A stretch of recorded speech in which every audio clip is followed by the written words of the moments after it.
Hello, you are tuning in for the replay. My name is Tatum Tamia. I am the CEO of Anchored Media and the host of the Blessed and Bossed Up podcast. And in a nutshell, what I do is I build profitable platforms via podcasting, and I build we got somebody coming in. Hey. And I help build prosperous people. So I do that through my show, my books, devotionals, journals, and things of that nature.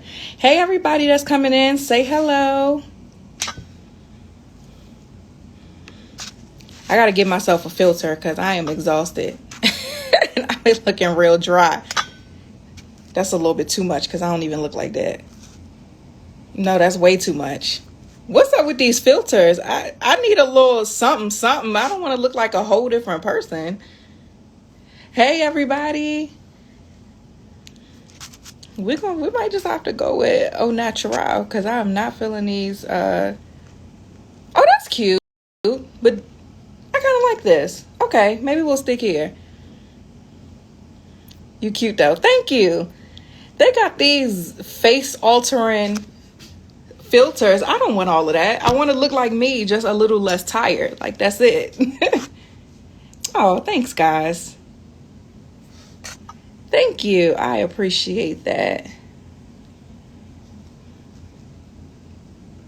Okay, I think I like this. I think this still looks like me, but with a little extra.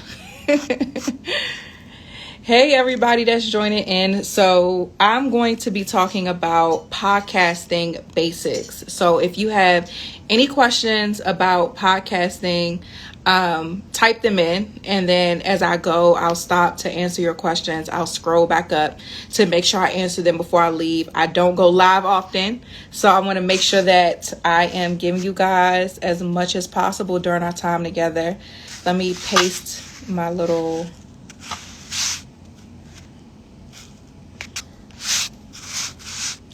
thing. Will this be saved? Yeah, it will be.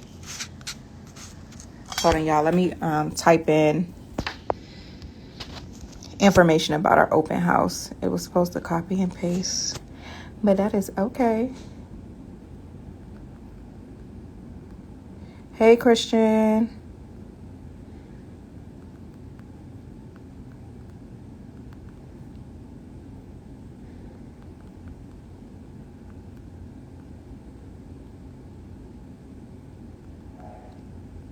Okay, there we go. Let me pin it. Let me make sure I got my dates right because I am good for forgetting stuff. Yep, that is right. It's the 26th. All right. So for everybody who just joined, we're going to be talking about podcasting basics. And if you have any questions, please feel free to type them in and I'll answer them here. Do you work with shows that have already been started? No, we work with shows who have an idea as well as shows who have already gotten started. I actually love working with shows who have launched already because we can just get straight to what's working, what's not, and create a plan so that we can get your numbers and your revenue to where you want it to be. So we definitely work with new podcasters who just have an idea, but we also definitely work with shows who've launched already. And I get this question a lot because a lot of people believe, like with our retreats, that we're going to focus on a lot of the basics of podcasting. And we do, but logistically creating a podcast is easy. You get a microphone, you record audio, and you upload it to the internet. It's not hard to do at all. So what we like to focus on with Anchor Media is we focus on creating profitable podcasts. So we spend our time in our programs focusing on strategy, marketing, business development, because that's the stuff that matters. We want you to make money off of coming on your platform and talking every single week. And so I'm glad you asked that because a lot of people always ask, well, is this just for new podcasters? No. If you already have a show, we are going to help you grow as well. All right, we have a good amount of people in here. Well, hello. For those of you guys who don't know me, my name is Tatum Tamia Ayomike. I am the CEO of Anchored Media, where we develop and produce profitable podcasts. I also am the host of my own podcast called Blessed and Bossed Up, where I primarily focus on faith and business. So on that show, you hear me talk about God, talk about my journey, talking about building a business God's way and all of that. But when it comes to Anchored Media and that role, I am the CEO and executive producer. So I love to get my hands dirty, get into the back end of people's podcasts, get into the back end of people's businesses and orchestrate it and craft it in a way to where their goals are being met and they're making impact and income. A lot of people have these wonderful messages that they want to get out on their podcast, but they don't have the marketing skills or the business acumen to craft a show at its foundation that's going to be one that gets their voice to the masses and then one that makes money. And it's interesting because I didn't realize that I was going to get to this point. I've been podcasting for 4.5 years, almost 5 years. Like, that's crazy. 5 years. I mean, January will make 5 years of podcasting. And as I have been in this industry for the past almost 5 years, I realized that there are not a lot of regular people who come into this space and who are successful. And so what I've been able to do with Blessed and Bossed Up is to create a show that reaches millions of people a year all over the globe. I can't find half of these places on a map. I've been able to work with groundbreaking companies through sponsorships. My show has so many sponsors that are interested in working with regular old me because of this platform that's been able to be built. And so I have really mastered podcast strategy, and I love to work with aspiring and new and established podcasters. If you guys are not familiar with Anchor Media, you can click our page right here in the pinned comment to just check us out, see what we got going on over there. We have a retreat that's coming up. Thank you. I see y'all compliments. Thank you. I appreciate it. We have a retreat coming up in December. Our retreats are something that we do every year, and it's for new and aspiring podcasters who want to build profitable shows. So we focus on marketing, monetizing, business development. We also focus on the person behind the podcast, because the person behind the platform matters. The person on the microphone matters, right? You're not just building this to where you're going to give yourself to everybody else. You matter too. So we focus a lot on you as a person behind the show or behind the microphone as well. Our retreats have produced countless charting podcasts. One of our November retreat from last year, one of our attendees there emailed me this week and was like, hey, I just wanted to show you my show is charting. Her show is charting in all of these different countries that she's never been to. Some of our success stories, Rosalind, she has a mental health podcast. She came to our very first retreat in 2019. Her show consistently charts in the top 100 in the mental health category. My show, Blessed and Bossed Up, it consistently charts top 100 in the business category. We're not even in the faith category. In the business category, the top 20 in entrepreneurship category. Another one of our shows, Allison, for the Four Moms podcast, she just charted recently in somewhere. I think it was the Bahamas. But her show is charting. But we just have I could literally go on with the amount of shows that we have that just continue to chart and grow because of the tools that we teach via our services. And the retreat is the first step to working with us. If you go to our website, you'll see all of our success stories. I mean, they're countless. If you go to our Instagram page, we have so many different testimonials and things from people who have attended our retreats and worked with us. So if you want to learn more about Anchor Media, what we do, how you can work with us, the first step is to attend our open house, and that's happening next week. Is that next week? Yep, next week, August 26th at 7 p.m. Eastern Standard Time. The link is in my show notes for you to register, and then we'll send you the link and all of that good stuff so that you can learn about us, what we do, and how you can be a part of our next retreat. So for those of you guys that are just joining in, what's up? Hey, how you doing? Say hello back. Today we're going to be talking about the basics of podcasts, because a lot of times I get so excited about podcasting and strategy, I can go off the deep end and get to talking about analytics and business structure and marketing and all of these things. So today I want to talk about podcasting basics, because a lot of people are like, okay, Tatum, I'm not even there yet. I'm at step 1.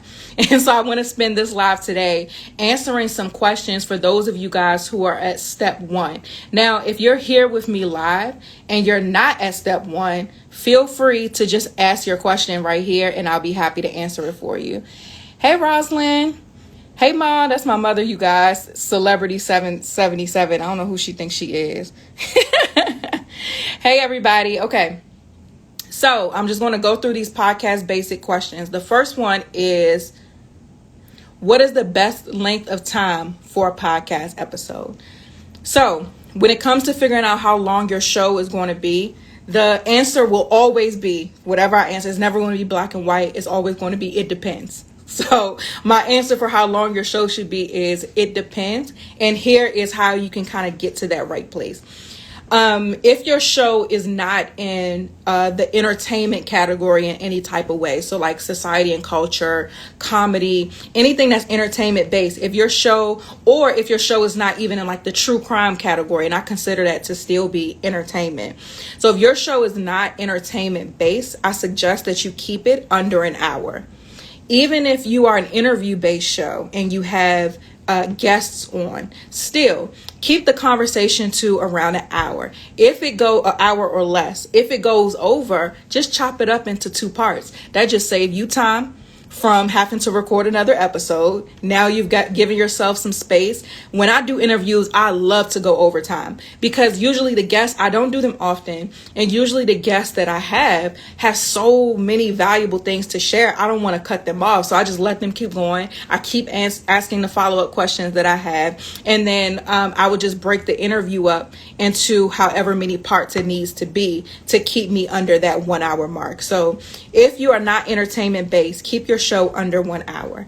Now, if it's shorter, then let's say if it's 30 minutes or less, I think 30 to 40 is a very good spot, especially if you're in like the motivational space, or if you're in the educational space, business space, or whatever. I think 30 to 40 is a really good spot.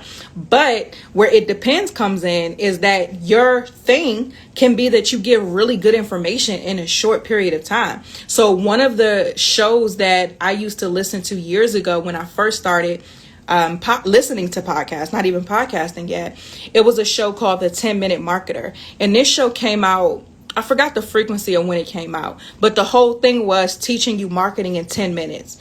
And so that was a 10-minute show. That could have been 30. I would have listened to a marketing show for probably 30 minutes, but it was a part of their marketing for their show to be 10 minutes. And that was their unique selling proposition and what made them stand out. So it worked for them. So whatever it is that you're doing, you can make the time work for you, but stay in that general parameter to where if you're not entertainment based, stay within the 30 to 40 minute sweet spot. We have a question live. It says, can you talk about hearing the voice of God? How did you know it was him?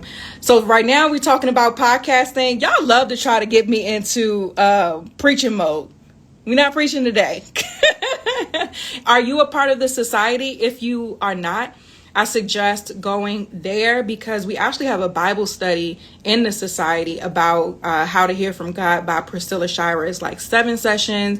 It has an accompanying book, that workbook that you can work through with it. So the society has a free trial, 2-week free trial. So if you go to blessedandbossedup.com/community, or you can just go to the podcast page, the link is in the bio, and you can start your free trial and get all of that there. Okay, y'all laughing at me. Y'all always want me to start preaching. I'm not preaching today. Okay, we're talking about podcasting. Focus, guys, focus. Okay, so the next question, can you repost this to your page? Absolutely. I'll definitely save this. Listen, I don't go live often.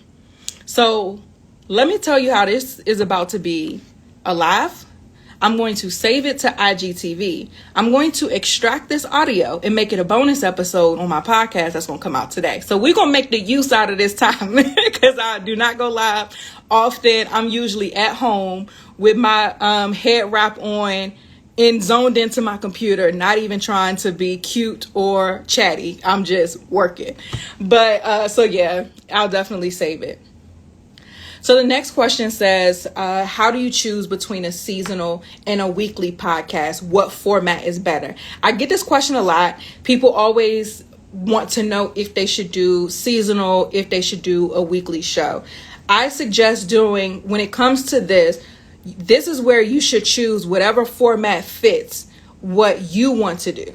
So if you don't want to keep up with a show that comes out every week, don't do a weekly show. If somebody who has a weekly podcast with a show that comes out now twice a week and have been putting out a show for almost 5 years, you will blink and it's time to record again. There have been many a times where I just don't have anything to say. I don't feel like talking. And that happens often. And when that happens, I usually will have like an interview or something that I can pull and post, because at this point I'm legally obligated to put out podcasts because sponsors have paid for ads for shows that have not come out yet. So whether I felt like talking or not today, I need to put a bonus episode out because I have ads that have been paid for this episode. And so I can't afford to not feel like talking. So I have to either do interviews. I may even do like a replay. I do so much content. It makes it a little bit easier. So if I have a YouTube video, and so something that I do is if I have a YouTube video, I'll take that audio and turn it into a bonus episode for the podcast so that I'm making the best use of my time when I'm showing up in this way. And so, that being said, doing a weekly show is hard to keep up with.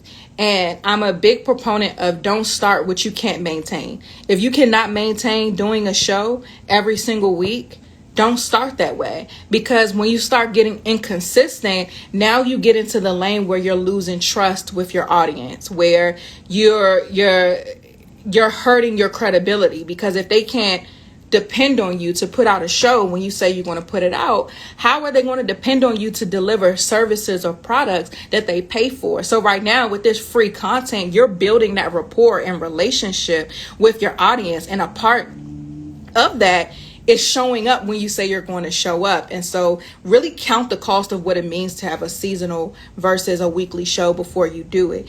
Now, with that being said, a lot of shows that I work with, the hosts want to do seasonal because that works better for what they have going on in their life and how often they want to show up on a platform. But then their fear is that their listenership is going to drop because their show isn't out every week. And that's a myth. That's not true.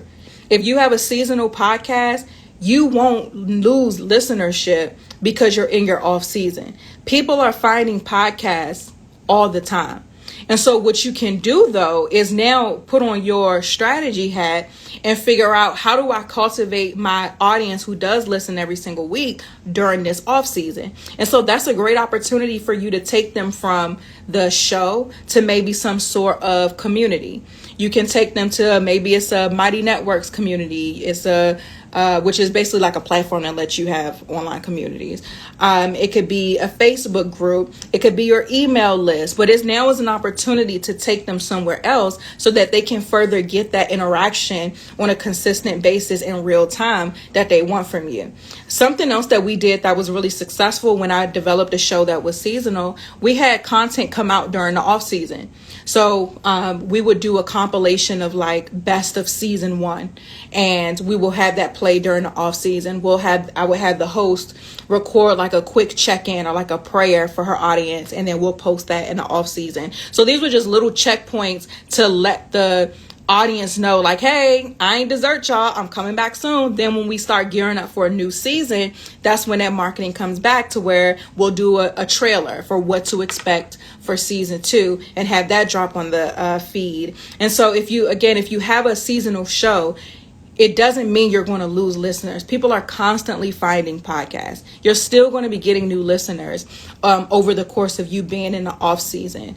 Also, when people are looking at the show on whatever device or platform that they're using, they can see that it's a seasonal show. So they know like, oh, okay, I'll come back next season, or I'm subscribed, so I'll get the notification when the next season starts. So again, there are ways to keep your audience engaged during the off season, but the worst thing you can do as a podcaster is be inconsistent. As a content creator, as a business owner, period, the worst thing you can do is show up inconsistently. So before deciding if it's going to be seasonal or weekly, count the cost of what it means to do both, and then make the decision from there. Gimme Sugar Bakery is the podcast retreat. What about the podcast retreat?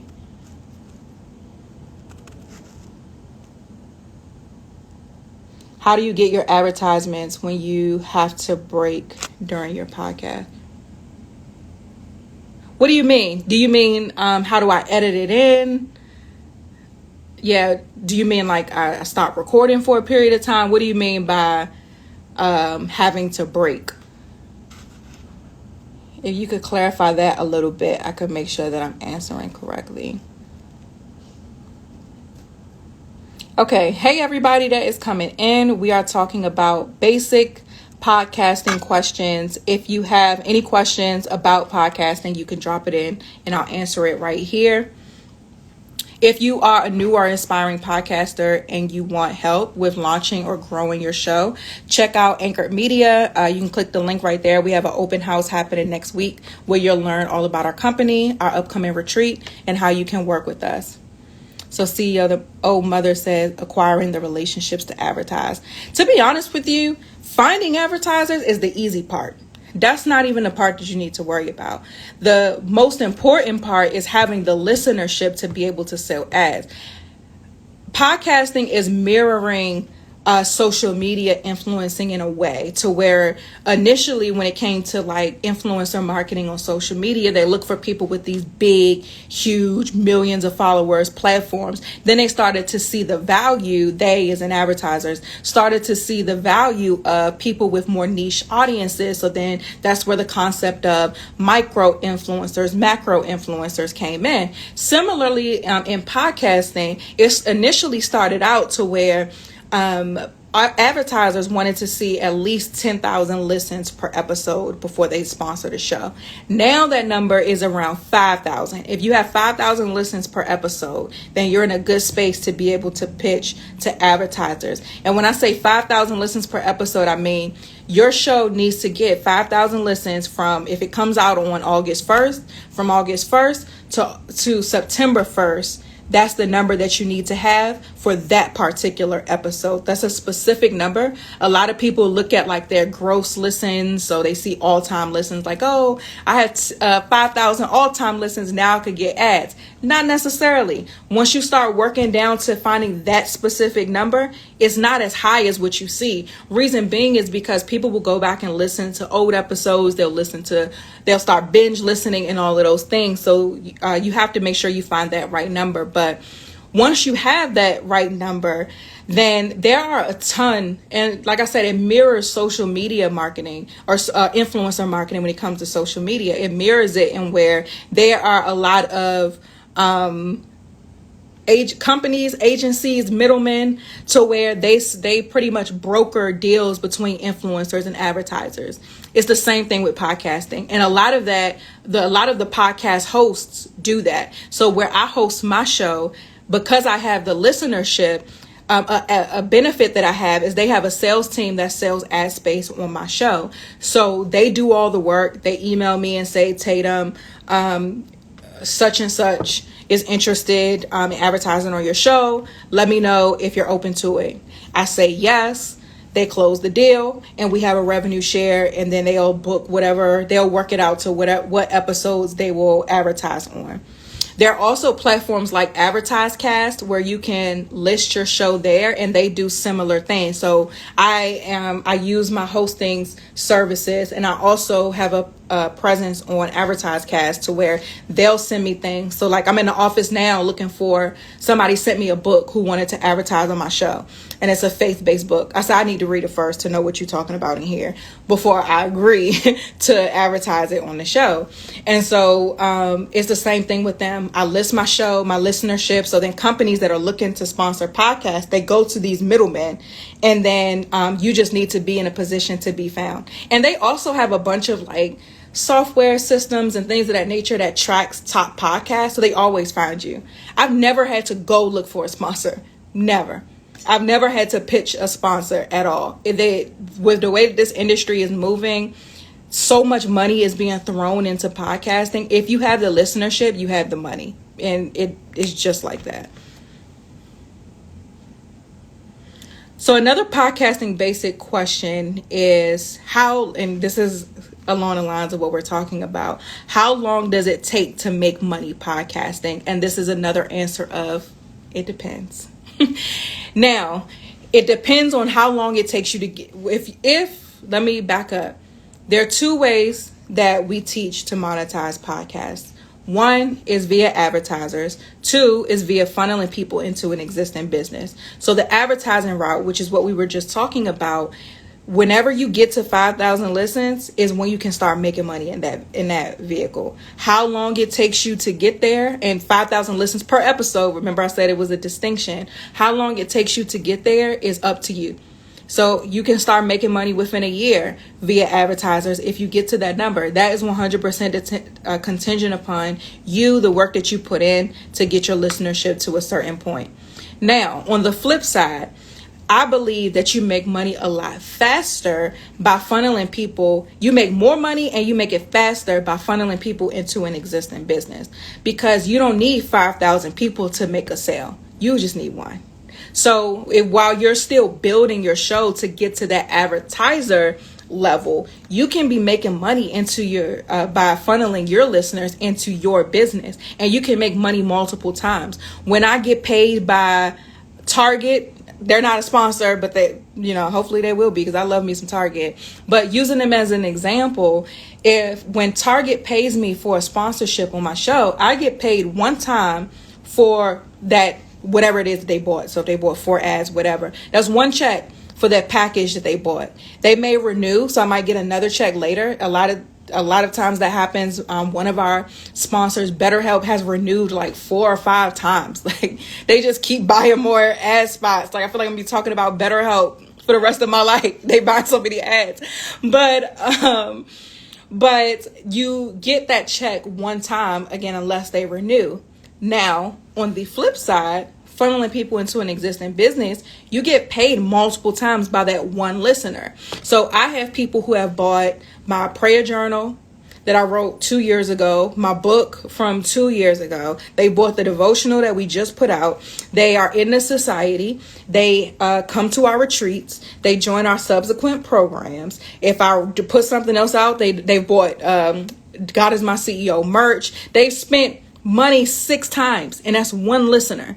And this is something that occurs all the time. Like, I would literally be sitting at a retreat where somebody will have on one of our merch items. They'll have the podcast planner in their hand. They're buying the podcast planner at the retreat. They got the prayer journal in their bag, the devotional in their bag for me to sign. Like, I've gotten paid multiple times by that one person by having a system that funnels listeners into my business and the endeavors that I do. And so that's something that we teach as well with Anchor Media. It's a skill to it. It's a skill as far as business structure goes. It's also a skill as far as speaking goes. And that's one of my favorite sessions that we have within our retreat. We're talking about crafting a message that sells. So you have to know how to speak in a way to where you're giving value to your audience, you're communicating your point, and you're also taking them to the next step that you want them to take. And that is a communication skill. A lot of people are talkers, but they're not good communicators. And the telltale of a good communicator is if you're able to get the result from the communication that you intend to. Communication is a cynical process. It's supposed to come back. Some people just be bop, bop, bop, bop, like talking. but not communicating. And so that's one of my favorite sessions that we have at our retreat is I teach how to communicate.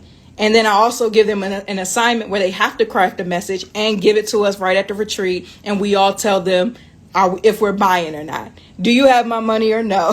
And this is why, and this is why not, so that we can just grow. It's a skill. It has to be developed. You have to practice it. Anytime that I speak, not for the podcast necessarily, but even professionally, if I have a speaking engagement, I have to practice. I have what I want to say, but I have to practice. I have to make sure that I am getting the intended result when I'm speaking and I'm not just talking. Y'all ever met somebody just talk and just be like, do they stop? Like, what? Do they even understand that I ain't saying nothing in 45 minutes? Like, nobody likes that. And it's even worse with a podcast because they're not going to come back and they're not going to buy. And if they don't come back, you won't make money via advertising, and you definitely won't make money by funneling them into your business. I got them all. Yes. My mother said that girl, that's still you. You still just be talking.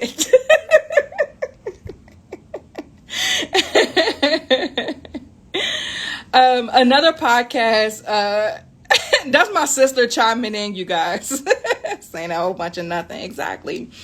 Okay, so another question says, is it too late to start a podcast? I love this question. No. It is not too late whatsoever to start a podcast. This industry is still very new, and there's so much money continuously being thrown. I think it's by 2024, statistics say or so, to where podcasting will be a $5 billion industry. It's supposed to be $1 billion this year and maybe like $5 billion in a couple of years. The advertisers are throwing money into podcasting because they see the value in creators having these niche audiences that care about what they have to say. That's value. It's a lot more valuable than maybe a magazine ad or a billboard or a TV ad. This niche audience that people are able to cultivate via podcasting is very valuable. And so it's definitely not too late. Now is a great time. Also, the reason why I say it's not too late is podcasting is algorithm free. You get 100% access, limitless access to your audience. When you come on social media, you gotta be a whole actress in order to do anything these days, because the algorithm is skewing towards reels and videos, because Instagram is trying to keep up with TikTok, because TikTok is now the #1 platform that consumers are on. So Instagram is trying to adjust. So now you got to memorize lines, steps, practice, edit. You got to put on 15 outfits, edit them joints together into fit. Who doing all that? Why do we have to do all of that? Why? Like, if that's your personality and you have fun and you enjoy it, and that's something that you enjoy as a platform for your business, that's great. But somebody like me, I don't want to do that. No way. It takes too long. It's too much work. And that's not my personality. I don't want to be dancing and all of that in order to get a sale. It's not going to happen. And exactly, I can't keep up. It's constantly moving. So the second you don't realize how to put a TikTok together, something else gonna come out. And then you gotta adjust. The needle is always moving and it's stressful. So for me, what I love about podcasting is you don't have to worry about that. You don't have to, what you look like doesn't matter. Ain't no comments, it's reviews, but it ain't no comment. Like, you can just create audibly great content and put it out. Audio is just so valuable in that way, so free. It's a lot of freedom there for me personally that I enjoy. So, and I'm so grateful now that I decided to start a show almost 5 years ago, because I don't have to do none of that. So in my team, they'll say, Tatum, we got to do reels, we got to do this. And I have my boundaries, like, okay, we can do the things that are, you know, algorithm friendly or whatever, because we do have social media goals too. But Here are my boundaries. Don't ask me to memorize no lines because I'm not going to do it. Don't ask me to learn no dance routines because I'm not going to do it. And anything that is to where I feel like I'm throwing out the depth of my message to fit it. Like I'm not trying to do that, but that's a whole story for another day. But podcasting provides us though with just a level of freedom to reach the people that you want to reach. Another statistic that came out recently is that a lot more people during the course of the pandemic, they had bought like smart speakers and things like that, like Alexa, Google, whatever Google's girl is. They bought a lot of these smart devices so that they can just start saying, hey, Alexa. I'm not going to say Siri because every time I say that, she pops up on one of my devices. So I'm trying to look around, make sure I don't say Siri because I just got paused because I said her name. But Alexa, let's use Alexa. So people are buying things like Alexa, and they're saying like, hey, Alexa, show me a podcast about such and such and such. Hey, Alexa, how can I blah, blah, blah. And so that's beneficial to podcasters because people are constantly searching, and podcasting puts you in a position, especially if you're positioning your show correctly. And that's one of the major things that we teach is strategically developing your show. But if you're developing your show correctly, you're now putting yourself in a position to be found. You don't have to work as hard. And a lot of my podcasters, especially the ones who see the most success, they are so shocked by how they don't have to be on social media for their show to be doing the numbers that it's doing. If you go to Anchor Media's page, look at Tyra's testimonial. She and I talked about that. She was like, within the first month of working with us, her listenership increased by like something crazy. It was a crazy number. I feel like it was over 100%, but it was really a crazy number. In addition to that, her season that she put out while working with us doubled her listenership from the last season. And then she was in her off season when she and I were doing this interview on our Instagram page. And she was saying how her season is still, her numbers are not dropping in her off season. And she was just saying how shocked she was because she didn't have to be on social media. And she was like, Tatum, I thought that I would have to be on Instagram or Facebook or TikTok or YouTube or Twitter. Not YouTube is somewhere you should be, but Twitter or whatever. She's like, I didn't even have to be in these places and my numbers are doing this and I'm selling my products and things like that. Like I thought I would have to be more active than I am. And I'm like, no, that's the benefit of podcasting. You don't have to work as hard. So definitely go to her page, go to our page and look at Tyra's testimonial and you'll see the full conversation I had with her about that. Another question for podcasting basics is what do you use to edit your podcast? This is an easy answer. If you have any Apple device, I suggest using GarageBand because it's free and it comes with your device. Why spend money if you ain't got to? Podcasting is very low cost to get started. A hosting platform is maybe like $10 to $20, depending on who you choose a month. Depending on who you choose, that's where you're going to go. A microphone doesn't even have to be expensive.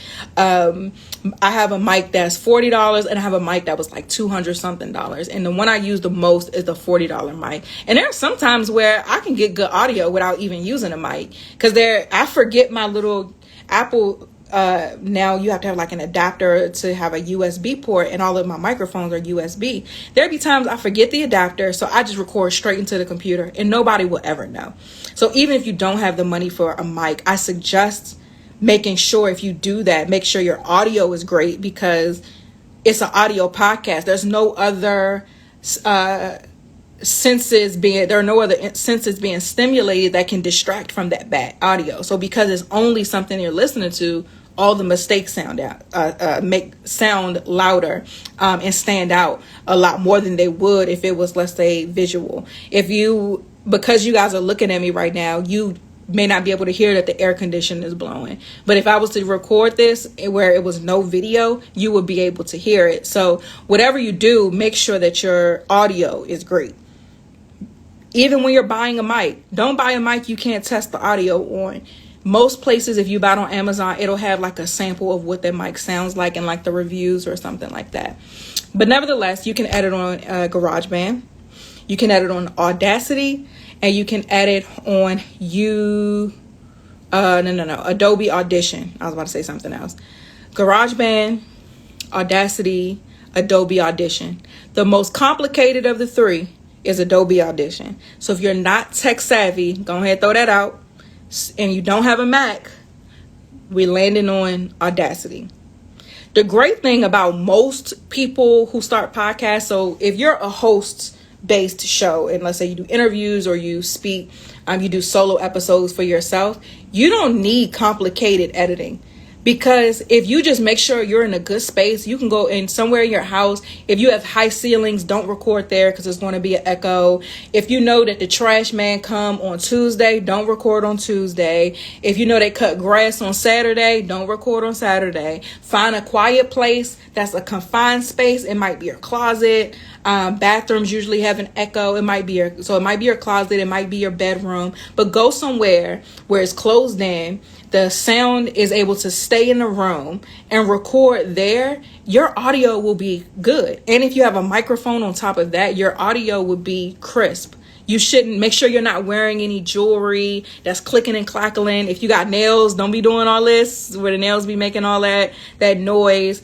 If you're using notes, don't be flipping through the pages while you're recording. These are all just slight adjustments that you can make in the recording process that makes editing that much more easy and a lot less time consuming. And so one of the questions we had on here is people were like, how long does it take to do a podcast? It depends on your process. And so these are ways that you cut back on time. Editing is what takes the longest. And so this is how you cut back on editing time. Even as you're recording, if you notice that you said a lot, every time you say it, and this might be distracting for some people. But for me personally, if I feel like I'm not making sense, I'll stop the recording, go back, take a second, think like, okay, what am I trying to say here? Why is this not coming out right? And I'll gather my thoughts, rework the sentence, and then hit record. So I'll space back on what I just recorded, and then I'll re-record whatever that point is over in a more clear way. So that way I'm kind of editing as I go, so that once I'm done, I don't really have to edit anything. I just need to put the ads in the show. And so that's how I like to record, because I don't like to spend too much time editing. We have producers and stuff like that who within Anchor Media who edit our shows for us.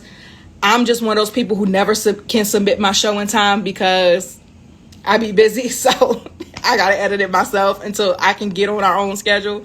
But yeah, so I edit as I go. So it's less to do once the show is over. So those are some things you can do to cut back on editing time. The other thing that takes a long time in the recording process is people who go on the show without a plan. And that's why I created the podcast plan. I'm looking around my office because I want to see if I have one up here. I do have one. 1 second.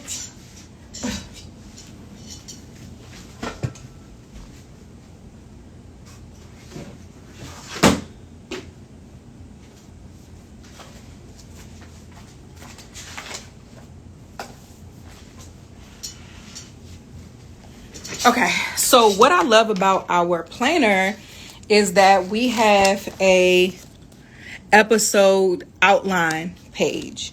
And a lot of people, they take a long time not editing, but recording their shows because they don't have a plan. And so I always tell people to start with the end in mind. Somewhere at the top of wherever you take your notes, whether it's our planner, whether it's a Google Doc. I use primarily like a Google Doc for the last few years.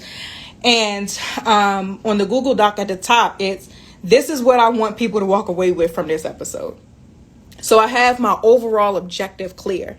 And for people who may get sidetracked, you may ramble, you may get off topic. I've reviewed podcasts. One of the things we do within our academy is I will listen to people who already have a show. I listen to their show and I do a SWOT analysis on their show. When it comes to communicating, a lot of people get off because they'll be like, okay, point number 1 is this. The whole episode is point number 1. We never got to 2. We never got to 3. We never got a conclusion. We started having some structure, or with the appearance of what would have been some structure, but it never happened. And that's easy to do if you don't have a plan, and it makes your show take longer to record and edit and to actually get successful when you don't go into it with a plan. And so these are just some tips and things that you can do to make the most of the time that you're putting in to this project. Another way to save time with podcasting, especially if you have a weekly show, is to batch record. Whenever we're developing a show for other people, we always batch record. We record usually like the top of the month for the following month. So we will record August 1st for September 1st. We have a show that's being launched. It's a parenting podcast called Enrichment on the Go that we developed and executive produced. And on Monday, the show launches. The show has been recorded for about 3-4 weeks. The host has not had to talk since she was done, the interviews and things of that nature. And so it just makes it so much easier. And when I say recording, she's recorded the whole season. So the whole season from August to November is already recorded. So she doesn't have to open her mouth again until it's time to prepare for another season. So these are just some ways that you can save time on this project. Batch recording is a big thing. Even with us, we do content days where it's me trying to keep up with creating content during the week is difficult because I wear many hats in my business. I'm the talent when it comes to the podcast, so I have to speak and show up there every week. I'm the face when it comes to my stuff under my name with my books and things of that nature. So I have to show up and do lives and things of that nature. I have to pour out in this way. But then I also have to manage a team of, I don't know, how many of us is it? 6? Julie, you still on here? How many of us is it? I don't even know off the top of my head. But I have to manage a team. And I have to also go out and bring in more revenue for the business outside of our business to consumer things. And so I wear so many different hats, and there's so many, and I'm the executive producer. So I'm the strategist in the brain behind helping make the shows successful that come into our wheelhouse. So it's a lot of different hats and places I have to maneuver throughout the course of the week. So something like content, I can't be thinking about showing up and making sure I'm cute and, giving all of this to y'all here on this platform. I have to have my glasses on, because if I wear these contacts too long, I'm going to get a headache. So I have to have my glasses on, hair wrapped, zoned into my computer, not listening to anybody, not hearing anything, just making sure I'm getting things done. And it's a lot more strenuous on me if I got to take a break from that to go do content. So it's a lot more effective and efficient if we do those content recording days. So I said, listen, once a month on a Saturday, it's a boundary of mine that I don't work on weekends, but we do allow this that one Saturday of the month to where we'll record content. And even then, we record from 10 to 1:30. We have a set schedule to where I know what video we recorded. I know the topics. I know the points. I know what outfit I'm wearing. I know everything. So at 1:30, I'm going back to my family, and we have content created for the whole entire following month. And so just batch recording content, it's just so much easier. And even making sure, I see someone here saying that they batch record everything. Even if you make sure that you got even the details of that content day or that batch recording day ironed out, it even makes that a lot more easy. All right, guys. So I went over a lot of podcast basic questions. I want to go ahead and wrap up. So does anybody have any questions before I go? Don't forget to come to our open house next Thursday, 7 p.m., August 26th. You can sign up at the link in my bio or Anchored Media's bio. This isn't like a paid event or anything like that. This is an open house. So it is a risk-free opportunity for you to learn about Anchored Media, learn about some of the shows we worked with, learn about our track record, learn about our upcoming retreat that we have in December. We opened up more seats for this one because the last retreats, we've been doing them every year sometimes twice a year since 2019, and they always sell out. So for this next retreat, we opened up more seats, but we will be cutting off tickets though in September. So come to the open house, learn about the process. It's an application process where you apply. We send you an invitation to the retreat or not. And we go from there, and then you reserve your seat by paying your deposit and all of that stuff. But I'll go over the details of that within the open house. So I want to see you guys there. I want to help you with your show, get it out there and get it to the point where it's making money or more money. If you're already making some, please save this. I will. Hopefully Instagram don't be hating on me, because I went live before and Instagram would not save the video, but just pray, girl. We're going to see. All right. Well, thank you guys so much for hanging out with me. I don't see any more questions. If you do have any questions or anything comes up, shoot me a DM. Me or somebody from the team will be happy to answer your question. And that's it. Thanks for hanging out. I'll see you guys soon. Bye.